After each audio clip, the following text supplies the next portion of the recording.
ಎಲ್ಲರಿಗೂ ನಮಸ್ಕಾರ. ಪೂಜಾಸ್ ಕನ್ನಡ ಪಾಕಶಾಲೆಗೆ ಎಲ್ಲರಿಗೂ ಸ್ವಾಗತ. ಬನ್ನಿ, ಇವತ್ತು ಗೋಧಿ ದೋಸೆ ಹಾಗೂ ಇದಕ್ಕೆ ಕಾಂಬೋ ಆಗಿ ಒಂದು ಡಿಫ್ರೆಂಟ್ ಆಗಿರೋ ರೆಸಿಪಿಯನ್ನು ಹೇಳ್ಕೊಡ್ತೀನಿ. ಅದಕ್ಕಿಂತ ಮುಂಚೆ ಯಾರೆಲ್ಲ ನನ್ನ ಚಾನಲ್ ಸಬ್ಸ್ಕ್ರೈಬ್ ಮಾಡಿಲ್ಲ, ದಯವಿಟ್ಟು ಸಬ್ಸ್ಕ್ರೈಬ್ ಮಾಡ್ಕೊಂಡು ನೋಡಿ. ಗೋಧಿ ದೋಸೆಗೆ ನಾನು ಈ ರೀತಿಯಾದಂಥ ಒಂದು ಕಾಂಬಿನೇಷನ್ನ ಮಾಡ್ತೀನಿ. ಇದು ತುಂಬಾ ಟೇಸ್ಟಿಯಾಗಿರುತ್ತೆ. ಇದನ್ನು ಯಾವ ರೀತಿಯಾಗಿ ಮಾಡೋದು ಅಂತ ಹೇಳಿ ಬನ್ನಿ ನೋಡ್ಕೊಳ್ಳೋಣ. ನಾನಿಲ್ಲಿ ಒಂದು ಬೌಲಷ್ಟು ಗೋಧಿ ಹಿಟ್ಟನ್ನು ತೆಗೆದುಕೊಂಡಿದ್ದೀನಿ. ಈ ಗೋಧಿ ಹಿಟ್ಟನ್ನು ನಾನು ಒಂದು ಪಾತ್ರೆಯಲ್ಲಿ ಹಾಕ್ಕೊಳ್ತಾ ಇದ್ದೀನಿ. ನೋಡಿ, ಈ ಥರ ಒಂದು ಗ್ಲಾಸ್ ಬೌಲ್ ಹಾಕ್ಕೊಂಡಿದ್ದೀನಿ. ಇದಕ್ಕೆ ರುಚಿಗೆ ತಕ್ಕಷ್ಟು ಉಪ್ಪನ್ನು ಹಾಕ್ಕೊಳ್ತಾ ಇದ್ದೀನಿ. ಉಪ್ಪು ಹಾಕ್ಕೊಂಡ್ಬಿಟ್ಟು ಇದಕ್ಕೆ ಅಡುಗೆ ಸೋಡಾ ಬರುತ್ತಲ್ಲ, ಅಡುಗೆ ಸೋಡನ್ನು ಕೂಡ ಹಾಕ್ಕೊಳ್ತಾ ಇದ್ದೀನಿ. ಹಾಕ್ಕೊಂಡ್ಬಿಟ್ಟು ನೀಟಾಗಿ ಕೈಯಿಂದ ಮಿಕ್ಸ್ ಮಾಡ್ಕೊಳ್ತಾ ಇದ್ದೀನಿ. ಈ ರೀತಿಯಾಗಿ ಎಲ್ಲ ಕಡೆ ಮಿಕ್ಸ್ ಆದಮೇಲೆ ನಾವು ಯಾವ ಬೌಲಲ್ಲಿ ಗೋಧಿ ಹಿಟ್ಟನ್ನು ತೆಗೆದುಕೊಂಡಿದ್ವಲ್ಲ, ಅದೇ ಬೌಲಲ್ಲಿ 2 ಬೌಲಷ್ಟು ನೀರನ್ನು ನಾನು ಇಲ್ಲಿ ಹಾಕ್ಕೊಳ್ತಾ ಇದ್ದೀನಿ. ಈ ಅಳತೆ ಸರಿಯಾಗಿರುತ್ತೆ. ನೀವು ದೋಸೆ ಹಿಟ್ಟೆಲ್ಲ ಯಾವ ರೀತಿಯಾಗಿ ಕನ್ಸಿಸ್ಟೆನ್ಸಿಯಲ್ಲಿ ಇರುತ್ತಲ್ಲ, ಆ ರೀತಿಯಾಗಿ ನೀವು ಇದನ್ನು ಮಾಡಿಕೊಳ್ಬೇಕು. ನೋಡಿ, ಈ ಥರ ನಿಧಾನವಾಗಿ ಮಿಕ್ಸ್ ಮಾಡ್ಕೊಳ್ಬೇಕು. ಯಾವುದೇ ರೀತಿಯಾದಂತಹ ಗಂಟುಗಳಿಲ್ಲದೆ ನೀವು ಇದನ್ನು ಮಾಡ್ಕೋಬೇಕಾಗತ್ತೆ.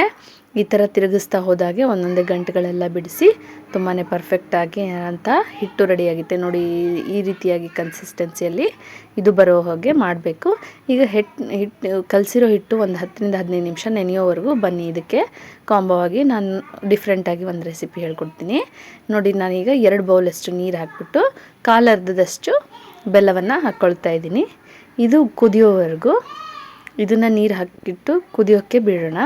ಇದು ಕುದಿಯೋವರೆಗೂ ನಾವು ಇದಕ್ಕೆ ಏನು ಬೇಕು ಅದನ್ನು ಪ್ರಿಪ್ರೇಷನನ್ನು ಮಾಡ್ಕೊಳ್ಳೋಣ. ಇವಾಗ ನೋಡಿ, ಈ ಥರ ಕುದಿಯೋಕ್ಕೆ ಬಿಟ್ಟಿದ್ದೀನಿ. ಒಂದು ಬೌಲಲ್ಲಿ 2 ಚಮಚದಷ್ಟು ನಾನು ಗೋಧಿ ಹಿಟ್ಟನ್ನು ಹಾಕ್ಕೊಂಡಿದ್ದೀನಿ.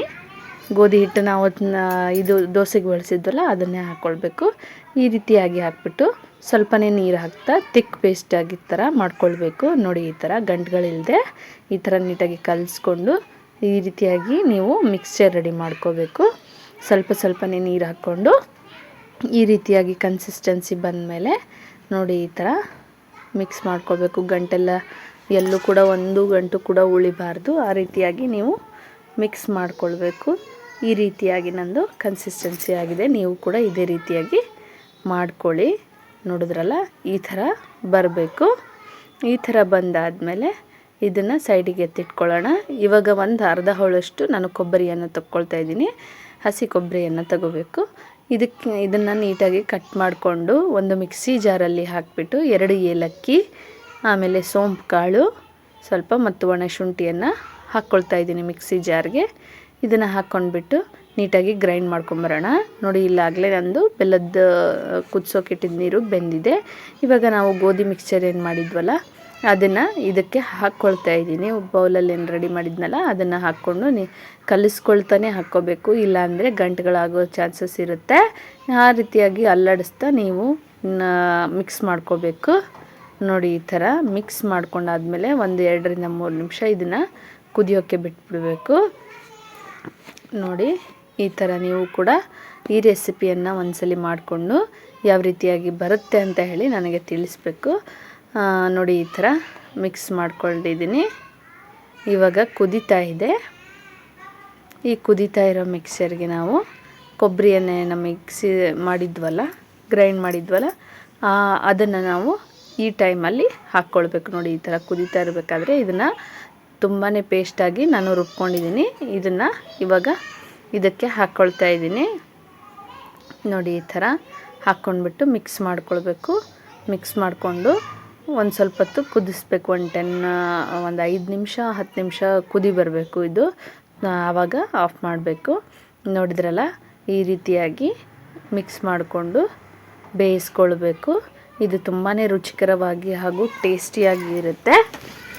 ನೀವು ಗೋಧಿ ದೋಸೆಗೆ ಚಟ್ನಿ ಎಲ್ಲ ಟ್ರೈ ಮಾಡೋದಕ್ಕಿಂತ ಒಮ್ಮೆ ಈ ಥರ ಟ್ರೈ ಮಾಡಿದ್ರೆ ಮಕ್ಕಳು ಕೂಡ ತುಂಬಾ ಇಷ್ಟಪಡ್ತಾರೆ. ಎಲ್ಲರೂ ದೊಡ್ಡೋರಿಂದ ಎಲ್ಲರೂ ಇಷ್ಟಪಡ್ತಾರೆ. ಇದಕ್ಕೆ ಸಕ್ಕರೆ ಯೂಸ್ ಮಾಡಿಲ್ಲ, ಬೆಲ್ಲನೇ ಹಾಕಿರೋದ್ರಿಂದ ಎಲ್ರಿಗೂ ಇಷ್ಟ ಆಗುತ್ತೆ. ನೋಡಿ, ಈ ಥರ ರೆಡಿಯಾಗಿದೆ. ಈ ಥರ ಕುದಿಯುವಾಗ ನಾವು ಇದನ್ನು ಆಫ್ ಮಾಡ್ಕೊಳ್ಬೇಕು. ಈ ರೀತಿಯಾಗಿ ನಮ್ಮದು ದೋಸೆಗೆ ಕಾಂಬೋ ರೆಡಿಯಾಗಿದೆ. ಇವಾಗ ಒಂದು ಹಂಚನ್ನು ಇಟ್ಕೊಂಡಿದ್ದೀನಿ. ಅದು ಬಿಸಿ ಆದಮೇಲೆ ಅದಕ್ಕೆ ನಾನು ಈಗ ಹಿಟ್ಟನ್ನೇನು ಪ್ರಿಪೇರ್ ಮಾಡಿದ್ನಲ್ಲ ಗೋಧಿ ದೋಸೆಗೆ, ಆ ಹಿಟ್ಟನ್ನು ನಾನು ದೋಸೆ ಥರ ಹಂಚ ಮೇಲೆ ಹಾಕ್ಕೊಳ್ಬೇಕು. ನೋಡಿ ಈ ರೀತಿಯಾಗಿ ಹಾಕ್ಕೊಳ್ಬೇಕು. ಹಾಕ್ಕೊಂಡು ದುಂಡನೆ ಚಮಚದಿಂದ ದೋಸೆಗೆ ನಾವು ಯಾವ ರೀತಿ ತಿರುಗಿಸ್ತೀವಲ್ಲ ಆ ರೀತಿಯಾಗಿ ತಿರುಗಿಸ್ಕೋಬೇಕು. ನೀವು ದೋಸೆ ಹಾಕುವಾಗ ಫ್ಲೇಮ್ ಬಂದ್ಬಿಟ್ಟು ಕಡಿಮೆ ಇರಬೇಕು.